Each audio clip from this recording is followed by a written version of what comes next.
I was so disappointed to start working on Knockout Kings when I was an intern, because my buddy that I worked through the game club with and everything else at Cogswell, he was a senior at the time and found out about the internships at EA and was like, hey, you should try this. You should get in and apply.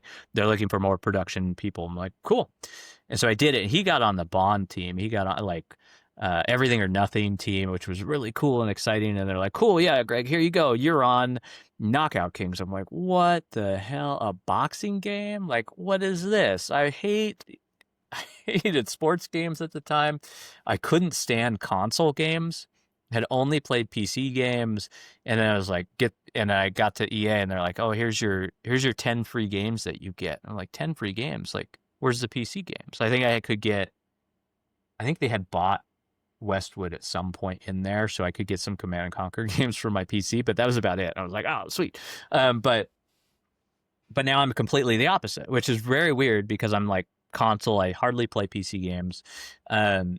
But so I think that experience of getting on Knockout Kings and actually realizing that it was quite fun at the end of the day to get to know the boxers, to get to figure it out, to get to figure out the complex game design problems that existed within that. Because we built out a new mode in 2003 that was like an arcade mode, and then go on to Godfather, which was very different. Third person sucks. I do not It's tough, like working on third person games because the scale is just gross. Like, you have to adjust for the camera and everything else. I'm sure it's getting better with more tech and everything. But like, it's still weird perspectives and all of that. And building for it, level design for it is very difficult. So I went from that into what was supposed to be a third person game for Call of Duty. And that was the Fog of War, I went from Godfather to Godfather 2. And then after Godfather 2 tanked, didn't do very well, went to Dante's Inferno, worked on that, which was a completely different game from Godfather, right? So you're talking very God of War style, like scripted camera everywhere. I remember being so annoyed with the camera because I'm like, well, why don't we just make a third person game? This sucks. Like, we have to do this cinematic camera everywhere.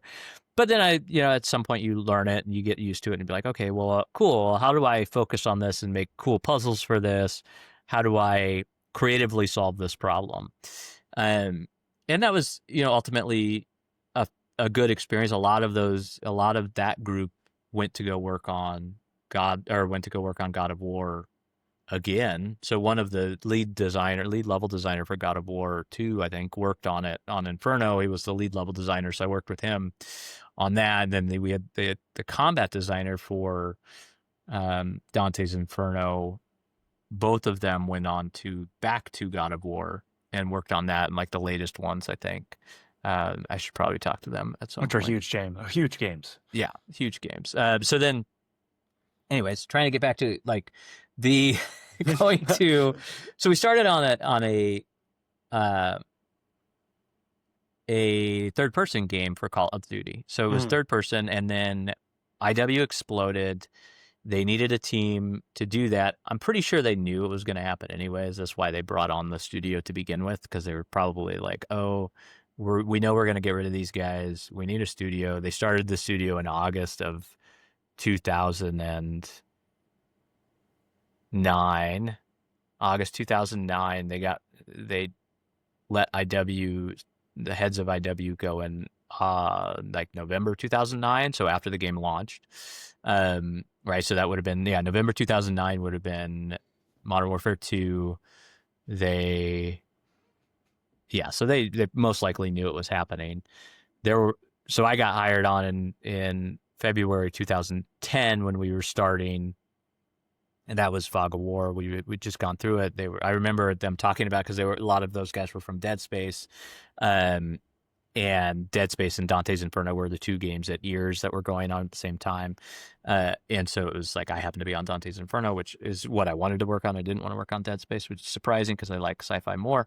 But anyways, the pitch that I thought I was going to get is, hey, we're going to make Call of Duty in space. And I was like, fuck yeah, this is great. I would love that. Like, let's go make like aliens and some cool like space boarding stuff. It'll be awesome. Like Starship Troopers was a fantastic movie that I loved growing up. And they're like, I got in the room. There was an injunction at the time, so they couldn't hire it. They couldn't meet directly with people, so we met in a hotel room with some random lead designer. I had no clue who he was. And they're like, cool, well, here's what we're going to do. We're going to make a Vietnam game, a third-person Call of Duty Vietnam game. I'm like, really? That's what you're gonna do? Like, all out of everything you could do, what about that's the what space you're gonna stuff? do? Yeah. You're gonna make fucking Call of Duty Vietnam game. Great. Like Apocalypse Now. It's like, awesome. Sounds like, that's a drama, right? Like, like not really an action thing, but cool. So I was like, yeah, it sounds better than working on Purgatory for Dante's Inferno 2. And I don't think Dante's Inferno was doing that well at the time. They hadn't launched yet. So I was like, okay, let's do that. I like the team. I like all the people. Went in to do that, started working on that. That was with CryEngine. That was an interesting moment in time where the CryEngine was just coming out. That was a crazy visual scripting in that. And it was, I understand why now. It's just Unity and Unreal pretty much. Yeah.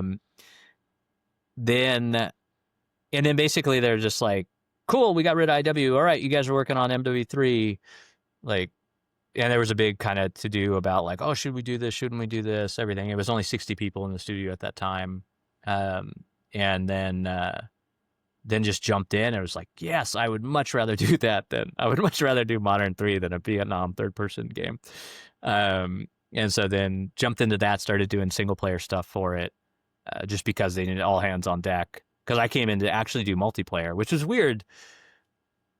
I'm not sure how I swung that, but I was like, I know multiplayer is the future. This is like, Call of Duty's great for multiplayer. Like, if we're not talking about multiplayer, we're doing it wrong. I want to do multiplayer.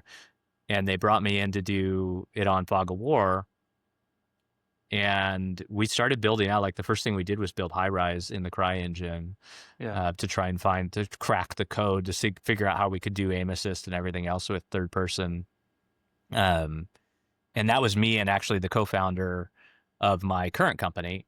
So back then we both worked on Godfather together, and then we both worked on Fog of War together, and we were like, no, we have to do multiplayer. This is it. And so it was he and I doing the multiplayer for that. He was doing the engine side, or the engineering side. And so we did that, and then it was like, we only worked on it for maybe a month. And then it was, okay, everybody's going over to Modern 3. It's like, cool, what are we doing? It's like, we need levels, single-player levels. All right, let's go. Let's make some single-player levels. So we did that. And then after Modern 3, we just jumped right into multiplayer. We're like, yeah, we're doing our own thing. This is great. Let's just do multiplayer, figure it out. And then we just started figuring it out, building. And it just goes back to that mentality of just like, we're just going to do it, figure it out, and just bang our head against the wall until it, we break through or our head smashes in. Man, that's excitement in games that, like, even back then, like, all the COD games were quite campaign centric until you get to like multiplayer. And even now, just hearing it from you, it sounds like, let's just do it and figure it out. Let's just see. And then obviously it blew up, and now you have like COD Online, which is just like one of the funnest things to do in multiplayer. Did you kind of mentioned it'd be a big thing, but like, what was it like? Well, building it out at that time, like 2010 is when I started. So it was already like Modern Warfare 1 came out 2007. So it was already big, right? And like, but they didn't really understand it. Like, they didn't get it. Like, the studio heads didn't get it at the time. Like, nobody got it. And I was playing, like, before Modern 2 came out, it was World at War. And World at War, I put a ton of time in the World at War. It was a fantastic game. And then Modern 2 came out, and Modern 2 was only out for a little bit. And it was like, this is awesome. This is the future. And it was right there. Like, it came out in November. I got hired in February. And I was like, multiplayer is like, that's what people play this game. That's why it's so big. And it took a very long time to convince the studio heads, or, well, just for them to realize it. Until AW, they didn't really get it. And then, like, AW, and I was just like, I was a kid in a candy store in AW, like, we're gonna do this, we're gonna do that, let's do this. And I like kind of full reign on MP, and then it's like, holy shit, we're making how much money off of what? Like, multiplayer? What? How did you do this? Like, what were the studio heads afraid of? Like, I guess They maybe, weren't afraid of anything. It was just or they didn't realize that that's what it was gonna do. Like it wasn't that. yeah, Like it kind of goes back to that like curve of you're the junior designer and you're like, although I guess I got hired on as the senior designer somehow at the time, but um, where you just don't like you're in it. You know what's happening in the world. You know what's going on in the community. You know what the you players are see it. Yeah, interested yeah, yeah. in. Yeah, You're you see there. it happening. Whereas if you've been in the industry for a while, it's like this is how I got here. I got here by making this thing this way. I'm not going to screw it up. I'm going to continue to do that. Yeah. You're like, okay, well, if you continue to do that, you're gonna miss out on all the cool stuff. And so like, I mean, ultimately, like that's why I don't work on Call of Duty anymore, right? It's like it was fun. It was a great experience to have, and there's new cool shit happening every day. And right now, I'm on the front lines of all of this, and I get to talk to all these indie developers. I get to talk to all these game devs, new tools, mess with AI, do all of these things. That's just like super cutting edge. Um, and it's awesome to be able to experience that and not have to be like, no, I got here because I make 3-lane maps this way in Call of Duty Yeah. every time and they're successful. I'm like, okay,